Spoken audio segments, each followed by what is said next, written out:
ఏంటి మరి నువ్వు చెప్పాలి కదా నాకు చూసి గిరవమద్రి ఆడే నా సామే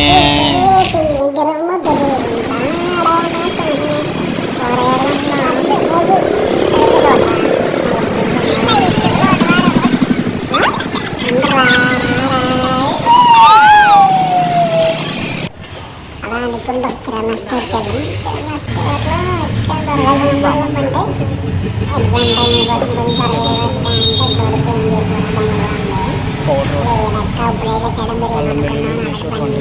ఎగ్జామ్ టైం ఏం కావాలి అంటే తిక్కి తిక్కి చెప్పాను. అడిగిన బిర్యానీకి కావాల్సింది ఇచ్చి బిర్యానీ మసాలా ఒకటి 10 రూపీస్ ఇచ్చాను. కేజీ బిర్యానీ సరిపడి ఇచ్చాను. లోపలికి వెళ్ళాక మళ్ళీ డౌట్లు అడుగుతుంది ఏం కావాలని. రోడ్డు చేయక్క బాబు అనేసి వచ్చిన తర్వాత అన్నీ తెచ్చి పడిస్తే మా వాడు కూడా కూరగాయలు కట్ చేస్తాడు. ఒకడు మొత్తం కుక్కలు మొత్తం క్లీన్ చేస్తాడు. క్లీనింగ్ మాత్రం అది వాష్గా చేస్తుండే కదా కాదు వాష్ పెట్టాం కాదు అది వాష్ కనిపిస్తుంది. అంతే చాలా క్లీన్గా చేస్తాడు. కావాలంటే తీసుకెళ్ళచ్చు పే చేసి క్లీనింగ్ చేయడానికి. పర్వాలేదు రప్పిస్తా నాకు అమ్మేసి చాలు. అలా కట్ చేసిన తర్వాత మళ్ళీ పచ్చిమిర్చి కట్ చేసి క్యారెట్ కట్ చేసి ఉల్లిపాయలు కూడా కట్ చేయడు. కష్టమే ఎన్ని కట్ చేయడం కష్టం కదా. వీళ్ళ ఖర్చుతో చూపించింది నాకు కష్టం అనిపించింది. తర్వాత వాడి పేరు చూపించకూడదు ఏం చేయాలంటే కష్టం. పై పెట్టి పై పెట్టాడు. లేదా అబ్బాయి అక్కడ బయట వాళ్ళకి అబ్బాయి స్టోరేజ్ వేడెక్కడం ఇన్స్టాగ్రామ్లో ఏదైనా రీల్స్ వచ్చినప్పుడు వంట రీల్స్ వేరే ఇలా చూస్తారు చేయబెట్టి అలా చూసాను అనమాట. చూస్తాను పొయ్యి హైలో పెడదామని చూస్తే పొయ్యి 60 కూర్చుంది. అలా ఎండి దించి మళ్ళీ ట్రై చేశాడు కానీ అవ్వలేదు.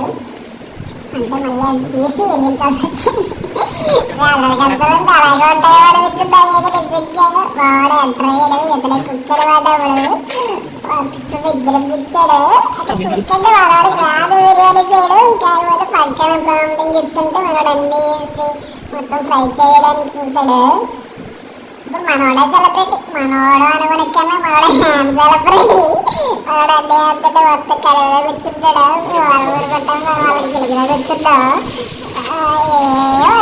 మొత్తం తెచ్చాం కదా మనోడు రైస్ చేశాడు. ఎన్ని కావాలరా అంటే 2.5 గ్లాసులు అనుకుంటాయి. గ్లాసులా బిర్యానీ నేను తెచ్చానని చెప్పాను. మరి అక్కడ కొంచెం డిస్కషన్ అయ్యింది. చూద్దా బిర్యానీ ఎలా వద్దా అని చూస్తే ఇప్పుడు క్వాలిటీగా తెచ్చి ప్రవర్తలు ఇచ్చిందా ఎక్కడికెక్కడే చాలా కావాలి జరిగి అక్కడ నేను చూడండి మనోడేమో అక్కడ మధ్యలోనేమో బోరు పడుతుంది వండుతున్న వాళ్ళ కానీ బిర్యానీ పెడతాను ఎట్లా అనేసి చదువుకోవడానికి వేడు. అల్లం వెల్లి పేస్ట్ మళ్ళీ వాటర్ వేసాం. వాటర్ వేసేటప్పుడు చూడాలి ఇంటి రైస్ వేసేవాడు గుర్తులేదు. గుర్తులేసిన తర్వాత అంటే ఫ్రై అయిపోయిన తర్వాత కుక్కర్లో పెడదామని ఫిక్స్ అయ్యాం. అంటే చాలా స్టెమ్ నుంచి చూడడం కష్టం కదా. కుక్కర్లో అయితే అది అయిపోద్ది మనం ఈజీగా అయిపోద్ది చూసాం.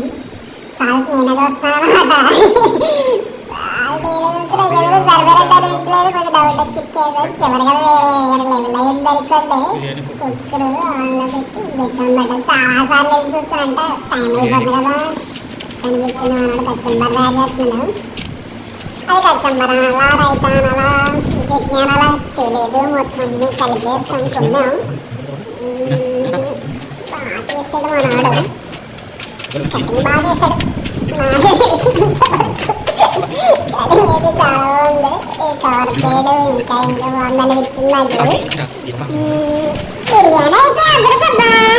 అంటే కొంచెం సాల్ట్ ఎక్కువ అట్లా చూసాడు వరకు కదా సాల్ట్ ఎక్కువ అనిపించింది. మొత్తంగా ఇప్పుడు పెరుగు ప్యాకెట్లు అమ్ముతుండే పట్టపట్లాడతా. ఏమన్నా 2 పెరుగు ప్యాకెట్లు పొట్టి కూడా రాలేదు. అంటే కర్రీ లేదనమాట. అదే ఉంది అయితే మధ్యలో మరి నేను షూట్ చేసి మనకి బాగా వేసింది అనమాట. వంట పట్టుకుని తాగేసాం. మా రూమ్లో ఇదే అబ్బాయి యాంటిక్స్ మా రూమ్లో పెట్టేసి ఎలా పెట్టాలి కానీ నిలబెట్టాం అయిపోయింది. స్టీమ్ అంతా మొత్తం అయితే మీ లోపల సైన్ అనమాట అద్దాలు. అందగాడా అందగాడా అందాన్ని కూడా క్లీనింగ్ సెక్షన్ వచ్చేసాం. బరువు సూట్ కష్టపడ్డాం కదా, అందుకనేసి అనమాట. స్టీమ్ అంతా పోయింది, ఓపెన్ చేస్తాం. ఇంకా తిన్నాక రెడీ అయ్యాము. ఇలా కుమ్ముడు కొన్నది అది బాగా ఆగలిపించింది. వేచేసి ఉండమేమో బాగా ఆగలిపించింది. నైట్ కొండదని అనుకున్నాక నైట్గా ఏమలేదు, వస్తూ పడిగా వేసాం. వచ్చేదానికి అబ్బాయి అవును పచ్చిమిర్చి మామిడి స్వయం పచ్చిమిర్చి పెడతాను, పచ్చిమిర్చి అసలు తినలేదు. బిర్యానీ అయిపోయిన తినాలి.